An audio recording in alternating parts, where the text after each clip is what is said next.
Dear students, मैं doctor Tarakant आज Rocky stars इन Darjeeling valley में मैं आपके लिए लाया हूँ कि लोकसभा की क्या शक्तियाँ हैं और क्या कार्य हैं। आप लोग को सारे पता है कि भारत की संसद 3 चीज़ों में बनी है। एक है लोकसभा, दूसरा राज्यसभा और तीसरा है राष्ट्रपति। ये तीनों का मिश्रण से हमारा संसद बनी है।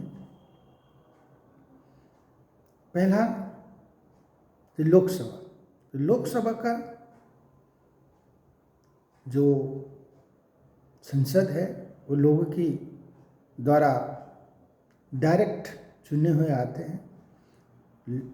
जो नागरिक 18 साल से ज़्यादा उम्र के है और या 18 साल है, वो उन लोगों को चुन के भेजते हैं। वो संसद में बैठकर कोई भी बिल है, कोई रूल्स है, कोई रेगुलेशन आता है, उसका ऊपर डिस्कशन होती है, फिर वोटिंग होता है और लास्ट में पास होता है। लोकसभा का देखा जाए तो उसकी स्ट्रेंथ 550 है।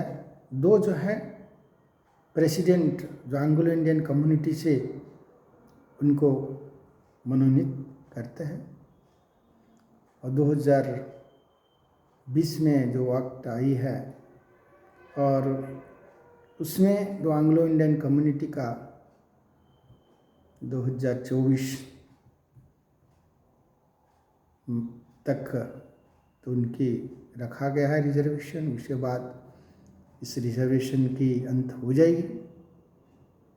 एंग्लो इंडियन कम्युनिटी वो है जो अंग्रेज़ में टाइम में जो यूरोप में लोग आए थे और यहाँ रहे और यहाँ इंडियन से उनकी मैरिज हुई और उनकी जो बच्चे हैं जो इधर नागरिक है, उन लोग की देखभाल और उन लोग की इंटरेस्ट को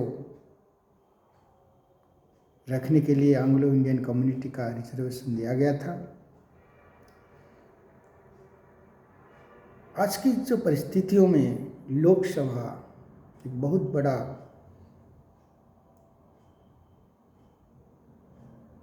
शासन का केंद्र के रूप में है। लोकसभा की बात जो राज्यसभा है वो भी एक संसद की हिस्सा है। कोई भी रूल्स और रेगुलेशन पास होता है लोकसभा का द्वारा, वो राज्यसभा में आती है। राज्यसभा एक चेकिंग पॉइंट के हिसाब से काम करता है, बाय फिल्टरिंग एजेंट के हिसाब से काम करता है। अपना जो बिल्स है double filtration with checks by the president होता है। पहले अगर कोई बिल लोकसभा में पारित हुआ तो राज्यसभा में आता है और राज्यसभा में वहाँ पारित होने के बाद यह प्रेसिडेंट के पास जाता है और प्रेसिडेंट उसका ऊपर अपनी कंसेंट देने के बाद यह एक एक्ट में बन जाता है। लोकसभा का अगर इसकी स्ट्रेंथ की बात किया जाए, यहाँ इसकी स्ट्रेंथ 250 है। उसमें से 12 जो राष्ट्रपति द्वारा मनोनीत किया जाता है। वह व्यक्ति है जो मनोनीत होते हैं, वो साइंस, आर्ट और डिफरेंट फील्ड के लोग होते हैं जो एक्सपर्ट माना जाता है। जैसे लोकसभा में मेंबर के हिसाब से जो रहे फिल्म स्टार अमिताभ बच्चन, टीके स्टार देन सचिन तेंदुलकर। तो इसी तरह जो अच्छे वैज्ञानिक है, समाज सेवक है, तो उन लोग को रिप्रेजेंट किया जाता है। कभी मन में आता कि ये लोग क्यों हैं, ये विज्ञ लोग को क्यों लिया जाता है?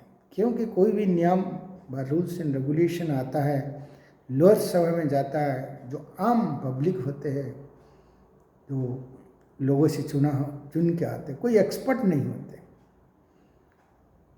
लेकिन राज्यसभा में इसी एक्सपर्ट को लिया जाता है, क्योंकि ये लोग अपने क्षेत्र में जो भी रूल्स एंड रेगुलेशन आता है, उस रूल्स एंड रेगुलेशन को ये लोग फिल्टर कर सके, उसका लोगों के ऊपर क्या इफेक्ट पड़ेगा,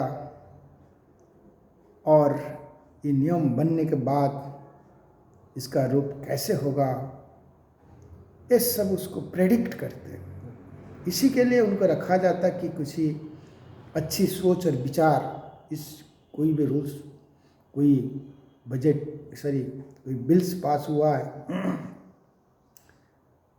उस बिल का कोई त्रुटि हो, उसमें सुझाव दे, और फिर इस सुझाव के साथ लोकसभा में जाए और वहाँ उसका दोबारा वोटिंग हो। इसके लिए लोकसभा एक फिल्टरिंग एजेंट के हिसाब से काम करता है। और दूसरे जो 238 मेंबर है और राज्यों से और केंद्र शासित अंचल से चुने होकर आते हैं, उसमें से 4 दिल्ली से हैं, 2 पुडुचेरी से। आज की जो जम्मू एंड कश्मीर आपने देखे, जो आर्टिकल 370 के अबलिश होने के बाद 2 केंद्र शासित अंचल बना है, जम्मू और लद्दाख। ये दोनों का भी जितनी सीटें राज्यसभा में था, अभी भी वही बरकरार है। तो राज्यसभा का कार्य को देखिए, अगर गैर अर्थ विधेयक व धन विधेयक में इनकी उतनी पावर है जितना लोकसभा के पास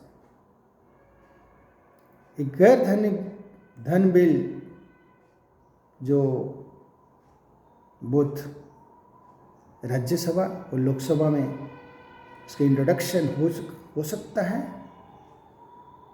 और एक सभा में पारित होने के बाद दूसरे सभा में जाता है। जब कोई गैर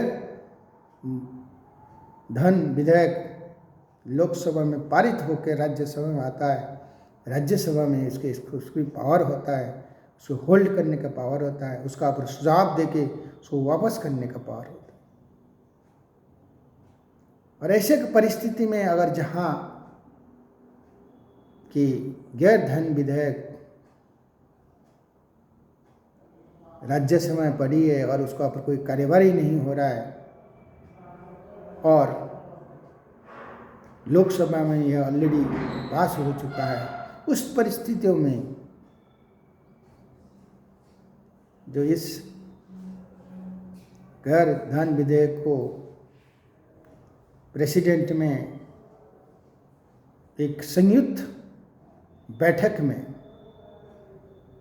इसको पास किया जाता है। यहाँ हम देखने को मिलता है कि जब संयुक्त बैठक होता है तो लोकसभा और राज्यसभा का मिलित बैठक में लोकसभा यहाँ पर भारी पड़ जाता है, क्योंकि लोकसभा का स्ट्रेंथ ज़्यादा है और राज्यसभा का कम है। इसी तरह धन विधेयक में लोकसभा 14 दिन तक रख सकता है। 14 दिन के अंदर वो अपना सुझाव लाना चाहता है तो उसको सुझाव के साथ लोकसभा में भेज सकता है। अगर 14 दिन के अंदर अगर धन विधेयक कोई भी प्रस्ताव और कोई भी सुझाव बिना अगर लोकसभा की टेबल पर रह गया तो 14 दिन ख़त्म होते ही इसको माना जाता है कि यह लोकसभा में पास हो गया। इसी तरह लोकसभा का पावर राज्यसभा से भी कम नहीं है। अगर vote of no confidence Lok Sabha में चल रहा है तो राज्यसभा का भी इसका ऊपर पावर है। वह उसी मोशन के ऊपर राज्यसभा में उसकी डिस्कशन हो सकता है। आधा घंटा का लीव लिया जा सकता है जिसका ऊपर उसकी डिस्कशन हो सकता है और पब्लिक की जो अटेंशन है लिया जा सकता है। इसी तरह राज्यसभा कोई नई इंडियन एडमिनिस्ट्रेटिव सर्विस शुरू करना है तो राज्यसभा में यहाँ 2/3 मेजॉरिटी में पास होता है। और ऐसे एक परिस्थिति जहाँ कोई राज्य कहीं स्टेट लिस्ट में कोई सब्जेक्ट है और राज्यसभा को लग रहा है कि उसका ऊपर सेंटर का रूल बनना चाहिए तो स्टेट लिस्ट पर बनाने के लिए यह एक बिल पास करता है और सेंटर को पावर देता है कि इसका ऊपर रूल्स बनाए। यह 1 साल के लिए वैलिड रहता है और हर 1 साल अगर ज़रूरत पड़े इसको बढ़ा जा सकता है। इसी तरह उपराष्ट्रपति का चुनाव भी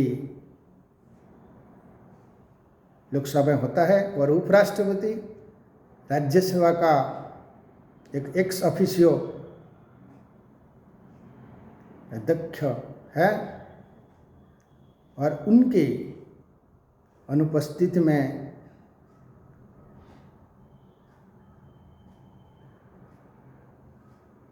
जो